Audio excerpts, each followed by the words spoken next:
So it occurred to me that maybe some of you guys, especially you younger guys who haven't had a lot of experience with insurance or liability coverage, I thought maybe this would help you guys.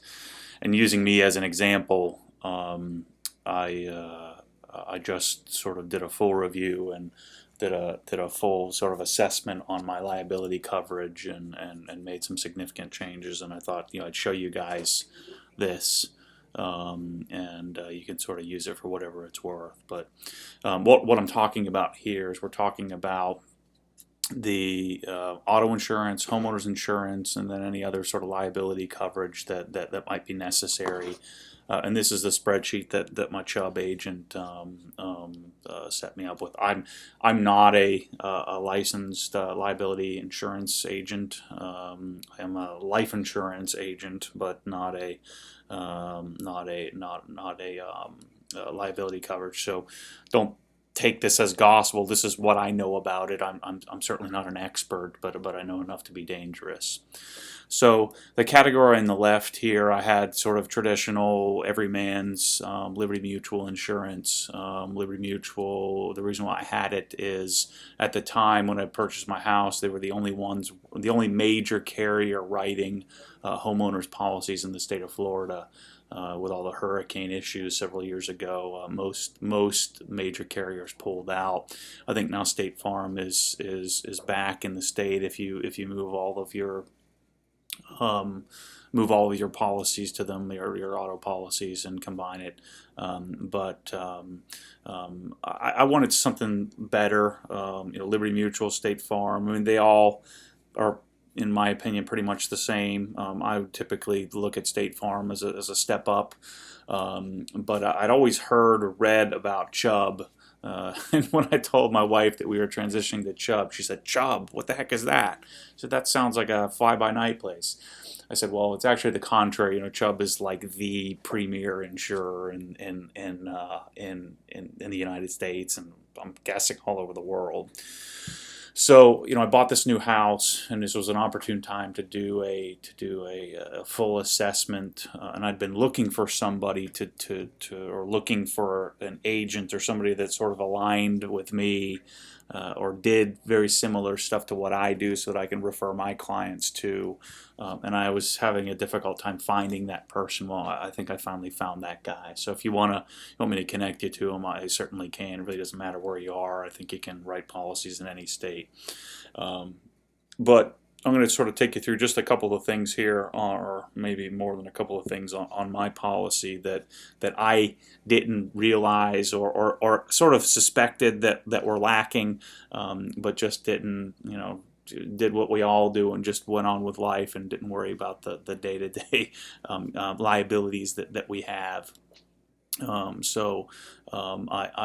now have a much better I have much better overall coverage combined with a better policy as well. So just a couple of things to point out, and many of you, the older established gentlemen, I'm sure know this stuff, but for some of my younger followers, I think this might be helpful. So stuff that I didn't always know. The only reason I know it is because I'm, like I've told you guys many times, insane. Plus, I'm in the financial, the business of providing financial advice, so I should probably know this stuff. Although you wouldn't believe, the vast majority of people in my sort of field don't. I just happen to be a little different than the average. So Liberty Mutual policy was an HO3 policy, and I've transitioned to an HO5. Really, the only difference there is, and you'd have to read through the list in your policy, but Liberty Mutual has all the perils named. So, fire, tornado, stuff like that. Where Chubb has a few exclusions. So basically, the difference here is that Liberty Mutual names what's covered. Chubb is covering everything with the exception of a couple of things. and they're like some weird convoluted. I sort of thumb through the policy, but to be honest with you, HO5 is superior to HO3 in most cases, unless the HO3 policy happens to have every possible thing named on the planet. Chances are an HO5 policy is going to cover more potential problems. I had my house. I paid $820,000 for it. The problem is to rebuild the thing would cost a lot more. So I had bumped up the policy to $955,000 in coverage, and versus Chubb had suggested that I do a million 120. Based on their research. And that's the difference with Liberty Mutual. You just tell them what you want, and Chubb, they sort of help you figure it out. They're also sending out someone to do a full sort of appraisal on the property to make sure that I do have adequate coverage. And then replacement cost extension, they'll extend over 150% over that cost, basically saying that if it whatever it costs to rebuild my house, they'll pay for it. Other structures I didn't have properly insured. I have the pole barn, and then I'm going to have the separate garage. So right now I have $224,000 in coverage, which is probably more than I need. We have like a sort of an exterior pool bathroom and stuff like that's all covered under exterior structures. I probably would have been safe with my current setup under Liberty Mutual, but this coverage is I think a bit more adequate. Personal property is all your stuff. Now here's the key. They're gonna, an insurance company. If you've ever had this happen to you, God forbid, but if you ever had this happen to you where you lost your house, caught on fire or something like that, you're gonna have to list what you got. So you're gonna have to create a listing of everything, everything that you need, or everything that you want to replace, and there are limits to things. Jewelry is limited to like $1,500. Computers, cameras, a lot of stuff that us crazies might have. May not be covered under this sort of personal property thing. So, at some point, and Chubb has a service. I'm probably going to use that service where they'll come out and do a sort of a room by room analysis of what everything's worth, and that way I'll have sort of an appraisal report. Liberty Mutual has an app that you can use, and there are many other apps you can use to add this up. And this is something that we never think about. We just sort of forget about. You never add up everything you got. You just assume that the insurance company is going to write you a check. Well, you have to sort of sit down with a piece of pen and paper and start writing everything down when you have a total loss, and the insurance company is going to write you a check, and they're going to ask you to sign something that says, all right, we're released from liability. I don't really know much about this medical payments thing here. I just know that Chubb is covering more. I think this would be if someone rolled their ankle or something like that. It's just a basic sort of medical coverage that outside of your sort of limit, your liability coverage, just easier to get to than liability coverage. So, liability, I have a pool, and this is what got this whole thing started, so I needed to make sure that I had some significant liability coverage. So the homeowners alone is covering $1 million, and then I purchased a $5 million umbrella, which, hopefully would be sufficient in any sort of issue. An umbrella, if you're not familiar, an umbrella just sort of kicks in after the homeowner. So I have some overlap there. I think this is standard on a Chubb policy, the limit of liability. So I'm a little over covered between the homeowners and the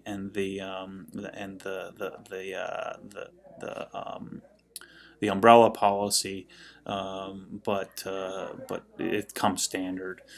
Rebuilding the code, self-explanatory. Another thing, water backup. So if the pipe blow up in your house or something and you flood the house, Liberty Mutual is not really going to cover very much, where Chubb covers the whole house. something to think about. Cash settlement, so you'll have the option to they'll just write you a check if you want that. This is sort of standard on a higher end policy versus a standard sort of run of the mill Liberty Mutual or a big company. A Chubb is going to insure people that are typically higher credit ratings, lower credit risk to them. You have to have a $500,000 appraised value on your home in order to, or $500,000 coverage on your home in order to sort of qualify. So they're much more selective on their clients. So I probably wouldn't have qualified before. I know I wouldn't have with my old house. So you keep that in mind. They cover mold, they cover sinkhole coverage, whereas Liberty Mutual had a large deductible. The sinkholes are an issue in Florida with the aquifer underneath us. They cover a certain amount of landscaping. Liberty Mutual didn't really cover that. Identity theft, whatever, personal injury. So this would be if you were sued for sort of something over and above liability. So you sort of loss of future earnings or something like that. I also have a kidnap expense covered, so you don't get any ideas of coming and stealing my kids. But it's a low cost that they would cover, sort of an expense for for hiring attorneys, things like that. Let's see what else is important. In Florida, we have a hurricane deductible. The deductible is 2% of whatever the dwelling, amount is. So if a hurricane comes through, and if it's a named storm, then you would have this deductible if your roof blew off versus my traditional deductible of $5,000. So notice the cost of the two is pretty significantly different. So I'm getting substantial liability coverage increases in pretty much every category, and it's costing me less on this particular coverage. Now, I'd mentioned earlier, and these are sort of blanket coverages. You can insure individual things, but I have expensive cameras, and then I have couple of pieces of jewelry. I added it up, between Michelle's engagement ring and my watch and Michelle's earrings and a couple of other little things we have. We have about 65 grand worth of jewelry stuff. I just chose to choose a sort of a blanket $50,000 coverage. So basically what happens is if someone comes and steals it all at once, the most I'm going to get is 50 grand. So I'm self-insuring on some of that. The chance of that happening is pretty slim. So hopefully close to zero. So let's say Michelle's in a hotel room and someone comes and steals her earrings and her 2 rings. And the value of that was $35,000. I'm covered. I'm covered because I have a blanket coverage on all jewelry. I just have to prove that I owned it, but I don't have to prove any appraisals or anything like that. And then I have a camera blanket. I probably have about 30 grand worth of camera equipment between Michelle's photography stuff. I really just wanted to insure for sort of an amount that, let's say I had a case full of 2 bodies and 2 lenses, and then a couple of other things, a couple flashes or something. Someone swiped that container, that case. I wanted to have some coverage. I didn't want to insure the whole thing because the cost starts to get sort of too high to make it worth my while. So I'm going to insure. So if there was a fire and burned everything to the ground, I would have to sort of cover the cost of that myself. So again, with insurance, you don't want to over-insure. I mean, I guess you could, but you are going to take on some liability yourself. So that's just stuff so I'm paying $1,200 a year on jewelry and camera, which on 65 grand worth of coverage, that's a lot of cost. But one of the beauties of Chubb is there's no questions asked, because of who they're dealing with and because of who their clients are. Most people are. They just don't have an issue with people being fraudulent and things like that. And I'm sure they have some, but not enough to really matter. So here one of the keys. My umbrella policy covers starts coverage at $300,000 in liability. So that's so important that you have proper amount of liability coverage on your autos. So I needed to be sure that that one, uninsured motorist coverage was adequate. So notice I went from 50,000 to 300,000. An uninsured motorist is a huge deal or issue in Florida. There's so many people that don't have insurance coverage that you'd be on the hook for. So uninsured motorist coverage needed to be increased significantly, and that's why I have a significant increase in cost or premium. Another reason is I'm insuring the cars for value rather than just whatever the insurance company says they're worth at the time. The other thing is that the uninsured motorist is stacked on top of the limited liability. So if there were two or three different, let me not. I don't know what that means, but I know just stacked was better than non-stacked. So I have significant coverage improvements and loss of use and road service and all this stuff. That a lot of it is sort of unnecessary, but the cost of adding these things were pretty minimal. I increased my deductible, which I'm not going to make a claim on something $500 anyway. So if my windshield cracks, I'm probably just going to replace it myself.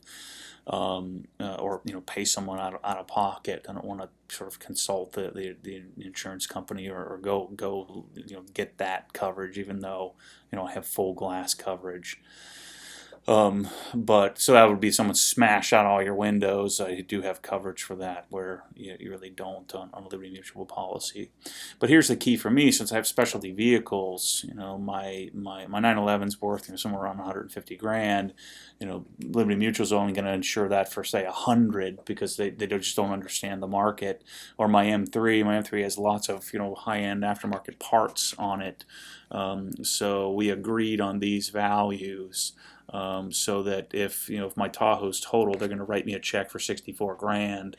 There isn't going to be some significant depreciated value. This is what I'm going to get. So that's a significant difference between getting actual cash value and agreed value. And then again, my liability coverage. So the key here is that if you get in a car accident and you run into the side of an art museum and you have $3 million worth of damage, that on your auto insurance policy, it's only going to cover 300 grand, and then the other 2.7 million, you're just going to probably have to file for bankruptcy instead. I've got my liability policy to catch anything over and above that 300,000 up to 5 million. So if you have this umbrella policy and you don't have the proper liability coverages, because again my umbrella policy kicks in at 300,000. If I had my Liberty Mutual policy and I get 100 grand in coverage per accident, or if it's just me 50, I've got $250,000 in liability difference there. So meaning, let's say there was a $2 million accident where my insurance company was responsible, or I was responsible for all of the, I was liable. The uninsured motorist stuff I'm going to have to pay for. So because they're not, their medical bills and stuff aren't covered. So I'm liable. So the $50,000 that the insurance company kicks in, my umbrella policy doesn't start until we get to 300. So I'd basically have to write a check for 250 grand before my liability policy kicks in. So anyway, I thought this would be of interest to some of you guys, especially younger guys that don't know much about insurance or car insurance or homeowners insurance. So with car insurance, it's about your liability coverage, what amount of property damage, your sort of uninsured motorist coverage. Medical payments is going to cover deductibles and things like that. So you want to make sure that your liability and uninsured motorist coverage is adequate. And then you also want to take into consideration, if you have a specialty vehicle like many of us do, that you're not going to get as much as you might hope. But many of you probably aren't going to qualify for a Chubb policy. But if you are sort of more affluent and you're still using USAA or State Farm or Liberty Mutual, and you have a house that's worth $500,000 or more, you might want to look into this. Shoot, give me a call. I'll be happy to chat with you about it, just out of fun. But I thought you guys might want to see sort of, and using me as an example of what coverages I was lacking, and how much of an improvement. So if we take out the $1,200 here, what am I? There's $700 difference, and then $900. So it cost me $200 more a year. Versus the Liberty Mutual policy I had, with massive coverage increases, especially on the uninsured part, which there's a high chance of that happening. I think on my liability policy, it's a group through my company, so I think I'm paying like $450 a year, something dirt cheap for the $500 or $5 million policy coverage, and it's through Chubb as well. So anyway, just thought you guys might be interested in that, and it's my card tip liability coverage of the week. Thanks for watching, and as always, stay tuned for more crazy stuff. See Daddy, come over here. Can you wave to everybody? Wave to the camera. Say hi, everybody. Tail's getting big. Big tail.